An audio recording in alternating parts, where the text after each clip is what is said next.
It's 19:30 Central African Time. Hello and welcome to Network. My name is Siphumelele Zondi.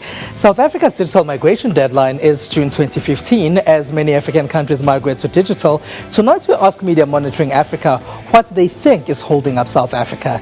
We also tell you which city has been named the most intelligent in Africa.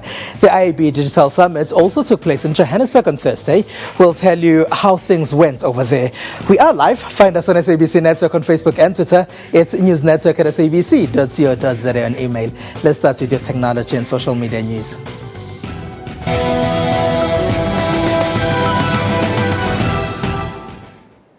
Hundreds of South Africa's Digerati attended the IAB Digital Summit in Johannesburg on Thursday. They were sharing ideas on South Africa's digital landscape. Some of the conversations were on how to properly use various tech tools to gain more clients. Boitumelo Kasa went there. South Africa's digital landscape can be tricky to navigate. While many people access internet on their smartphones, many are wary of using the device to make purchases. In South Africa, a lot of internet is consumed during working hours, so it does tend to be desktop-centric. But also the interface, mobile has quite a small screen. People are more, perhaps more worried about inputting credit card details into their phone. These were some of the issues being discussed at this year's IAB Digital Summit. 400 people from the country's digital space were invited. They were sharing ideas on how digital can improve what they do. The struggle in South Africa is the struggle in many other countries around the world, right? The questions that are being asked are the same. What are you going to do about viewability? What is happening with the adoption of mobile? And perhaps, how can one use mobile in a country that has a significant population on smartphones, but a lot of people on older feature phones as well? But while conversations touched a lot on technologies that are used in South Africa, IAB wants us to remember that it's not only about gadgets and devices. It's not just about engaging the right people at the right time and the right devices. It is actually about the person and going back to the fact that we're dealing with people at the end of the day. I think we sometimes get a little bit lost in digital when we talk about the numbers and all of those things. When the day ended, IAB then gave awards to companies and individuals that they see as doing good work in the digital space. A total of 13 gold, 34 silver, 44 bronze certificates were given out at this year's Bookmark Awards on Thursday. Google and many of its partners recently hosted Safer Internet Day in various African countries. The purpose of the day is to teach people to be responsible netizens. Lebosi Jake spent time with the internet giant and school kids in Johannesburg to find out more about what happens on Safer Internet Day. Cyberbullying, internet trolls, online child pornography. These are some of the great negatives that our children get exposed to while surfing the net. The internet is not as safe as we think it is. You could be posting pictures, you're thinking you're doing something innocent, but there's always that one person behind, on the other side of the screen that's wanting to catch you. There's so many people out there to get you, okay? So, like fishing to get your information and stuff. So you're not really safe. You think you're safe, but you're not really safe. Safer Internet Day is a day where parents and children get educated on how to better protect themselves online. Started in the UK in 2004, the campaign is still in its infancy here in the African continent. We've got lots of activities lined up for the kids. We've split them into workshops where they are taken through the paces of, for example, how we classify videos on YouTube so that they understand why videos have got certain age restrictions. We've got debates and role play around anonymity online. Parents were given some tools and tips on how to ensure their young ones are safe online. The FPB decided this year that we would sort of piggyback on the campaign and going with the theme, let's create a safer internet together. And this year we decided to launch our Back to School campaign, which centers around cyber safety. The Film and Publications Board teamed up with Google South Africa and other organizations in organizing workshops and various activities that promote safer internet usage for a number of Gauteng high school students. The internet has become a necessity in today's world, but some use it to victimize others, and in that case, one can report these predators on 0800 148 148 and they can report and get some sort of help and counseling. We've heard about Kenya's mobile money services that are making the country's citizens' lives a little easier. Both the government and the private sector there work tirelessly together to create Wi-Fi hotspots. This is part of what has led to Nairobi being named the most intelligent city in Africa. There are many reasons Nairobi is the only African city in this year's Intelligence Community Forum's list of 21 smart cities. It's the second time in a row that Nairobi has received such prestige. Kenya is working tirelessly in ensuring that information technologies become a part of citizens' daily lives. You book me through M-Pesa. The public transport system in the capital, Nairobi, no longer takes cash. People now use a mobile phone application, M-Pesa, to pay for their matatu minibus rides. In fact, mobile money transactions in Kenya are now 31% of the country's gross domestic product, GDP. You're able to pay your utility bills, so your power bills, your water bills. Indeed, we have a product called Lipa Kodi. Landlords are using it for collecting rent. It's just entering every single facet of payments. I'm not surprised that ICT has emerged to be one of the key contributors of development in the country and a big sector. You only need to see what we've done with M-Pesa, which has been riding on the backbone of better ICT. Kenyan tech solutions are even found in devices used in schools. Eneza is one of them, and its co-founder says self-sustainability is important for such innovations. When you're starting a business, you want it to sort of fund itself. So, I mean, the initial funding that we got brought us this far. In the last few days, the country's president, Uhuru Kenyatta, asked tech providers to ensure that the net is safe for children. He said as internet products and usage grow in Kenya, parents should also educate themselves more about it so they know how their kids are using it. South Africa is often accused of being slow in assisting citizens in this information technology era. We haven't focused sufficiently on the impact that broadband penetration can have on economic growth. We haven't actually demonopolized our telecom sector, and as such we've ended up in a situation where countries that are hungrier and see more potential in the internet are driving more investment into it than we are. In 2008, Cape Town was the only other African country that was part of this Intelligence Community Forum's list. South Africa's mother city hasn't returned in 7 years, and no other South African city has ever been there.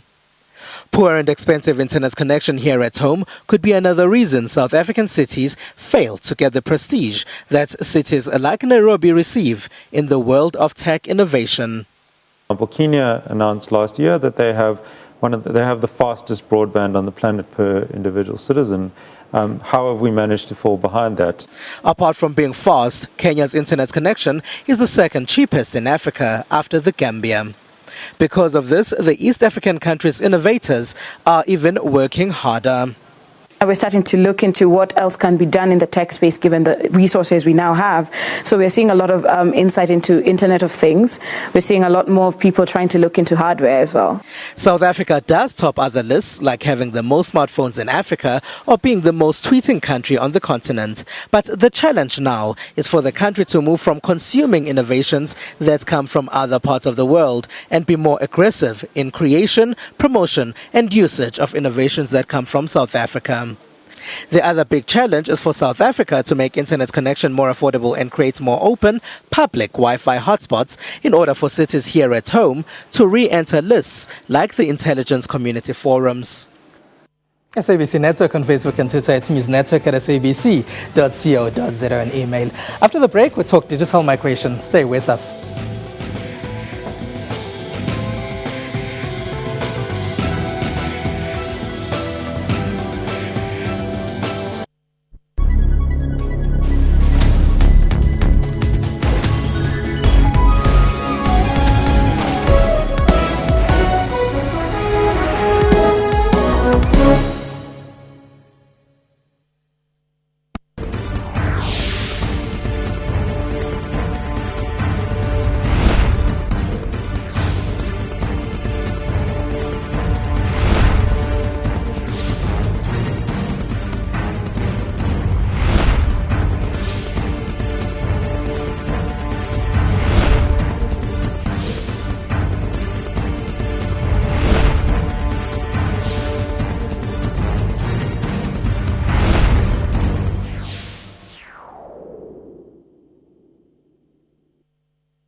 SABC Network on Facebook and Twitter, News Network at sabc.co.za and email.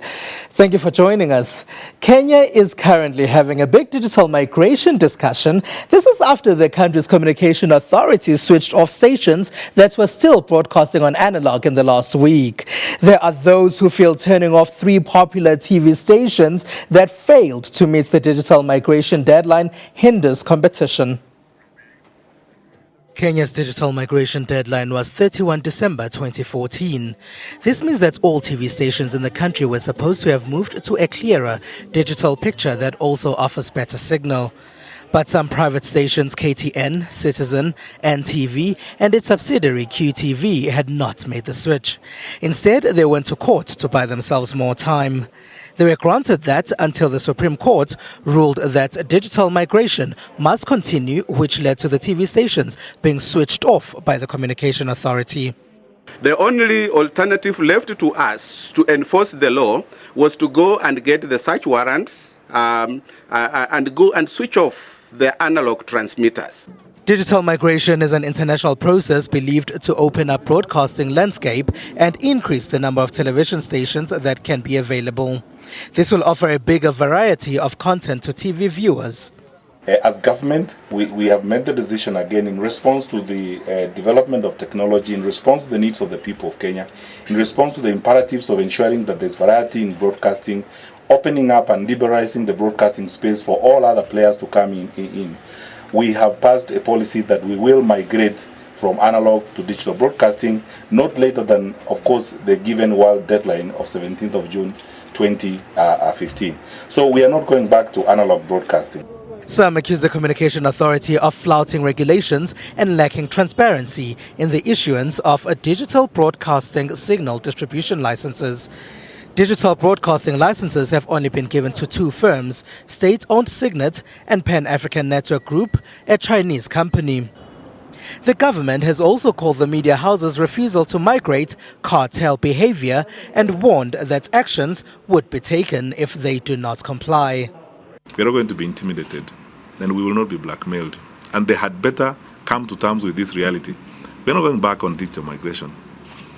And they can stay off as long as they want.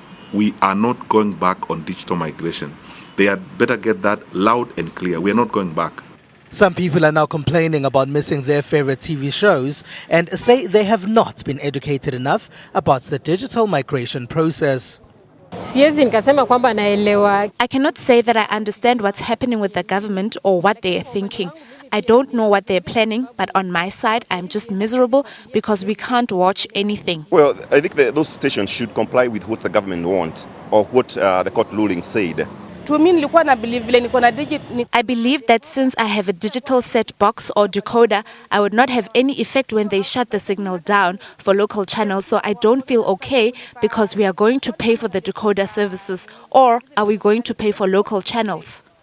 The global deadline for this is set for June 2015. Most African countries are behind and will most likely not meet this deadline.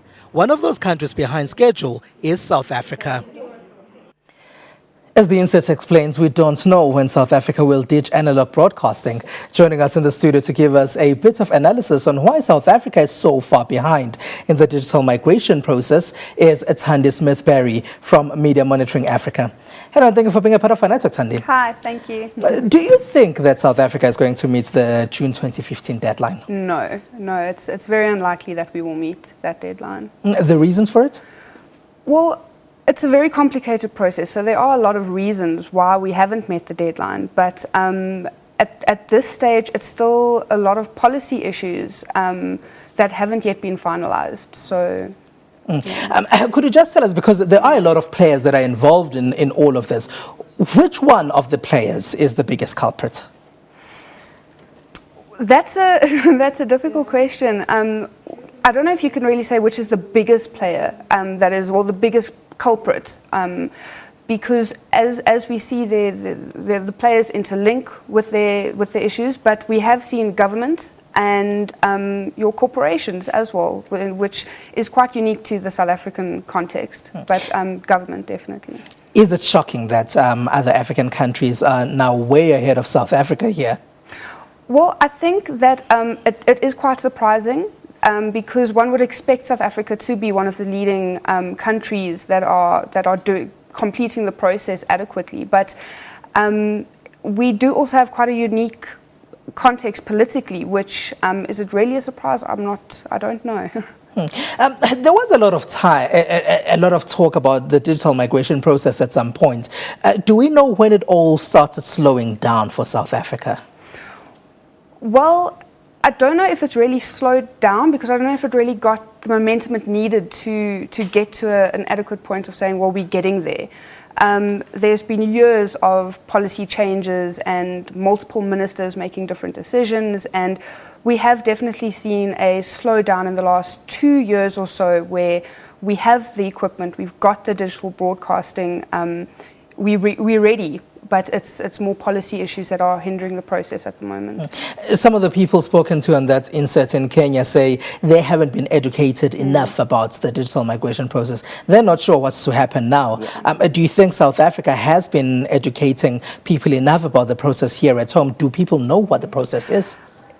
I don't think that there's been enough education about the process. A lot of people that one speaks to has kind of heard about digital broadcasting, but don't really know the details and what it means and what they as citizens will need to do in order to watch the digital broadcasting and what it means for them. Or what it even is. Yeah. What is digital broadcasting?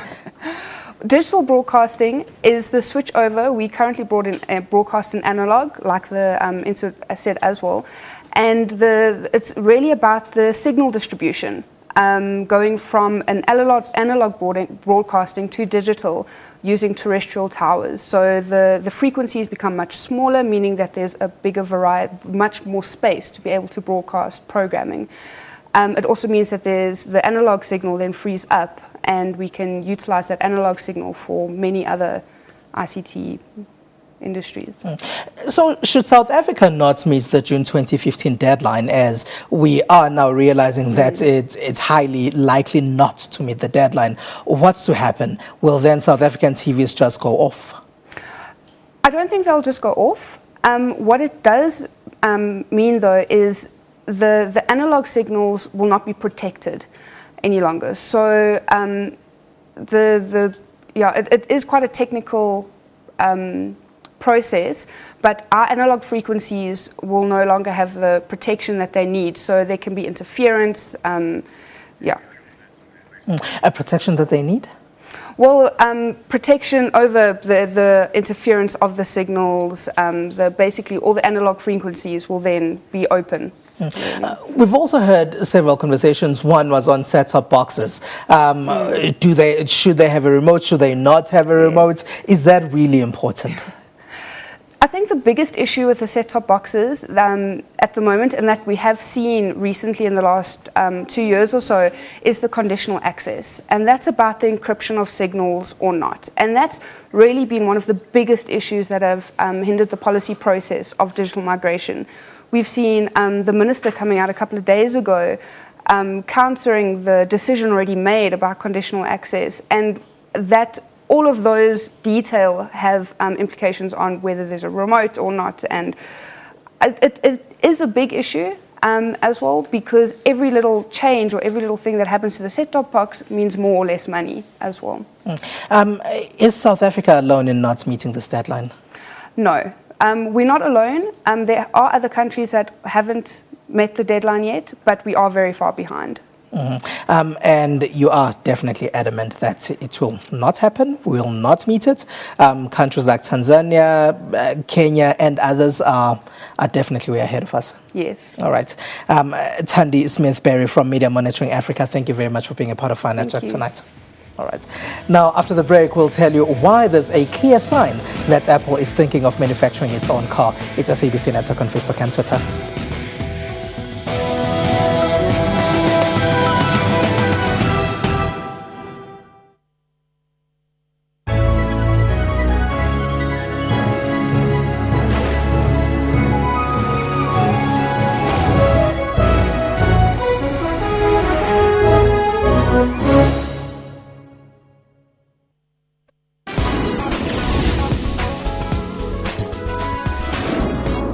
Cameroon's economic capital, a unique art collection is on display.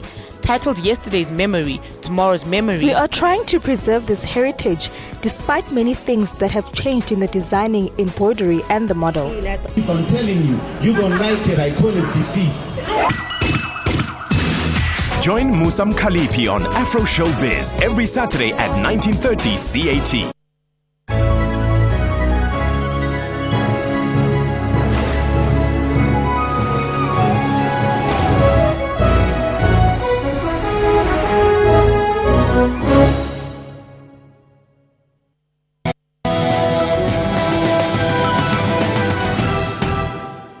SABC Network on Facebook and Twitter. Apple is facing a lawsuit from a car battery manufacturer in America.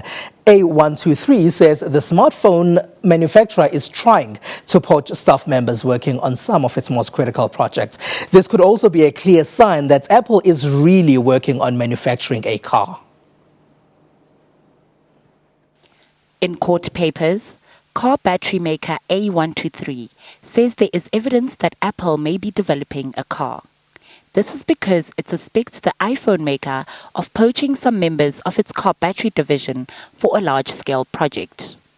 Some industry experts say Apple has been poaching engineers with deep expertise in car systems and has been talking with industry experts and automakers with the ultimate aim of learning how to make its own electric car. A123 believes that the poaching began in June 2014. The company also sued 5 former A123 employees who could not be reached for comment. I don't think this lawsuit really slows Apple down at all. Granted, it might slow them down in terms of getting additional talent out of A123. So clearly they're doing all that they can to get as much talent in-house so that they can clearly work towards something big, which sounds like it could very well be an electric car. The A123 complaint says Apple could be looking to hire from other companies, including LG, Samsung, Panasonic, and Toshiba. Building a car would be a major shift for Apple, as it is known for mobile devices. But experts say this would not shift their manufacturing methods. Well, looking at Apple, right, really they take a design-first approach, right? What they want to do is put out a car, like they did with iPhone, like they did with iPod before that, that's really thought through from top to bottom, inside and out, right? They want a car that reeks of design, that is a technology maven that's at the forefront, that incorporates new things that we haven't even thought about. A search on professional networking site LinkedIn turns up more than 60 former Tesla employees now working for Apple. Many have not made their duties at Apple clear on LinkedIn. Let's find out what some people have been sharing in social media. South Africans were not happy with Wayne Parnell's bowling against India at the Cricket World Cup today. India thrashed South Africa by 130 runs in the morning. Zimbabwean President Robert Mugabe turned 91 yesterday. Many in social media wished him a happy birthday. Some used the day to share their unhappiness with the leader. Some celebration in social media has been on Nigerian troops recapturing the town of Baga from militants Boko Haram. The group has wreaked havoc in northeastern Nigeria and Cameroon recently. That's all we have for you. Thank you for being a part of our network tonight. We leave you with celebrations of the Chinese New Year. It's the year of the goat this year. Find us on SABC Network on Facebook and Twitter. It's News Network at sabc.co.za and email. From me and the rest of the network team, have a good one.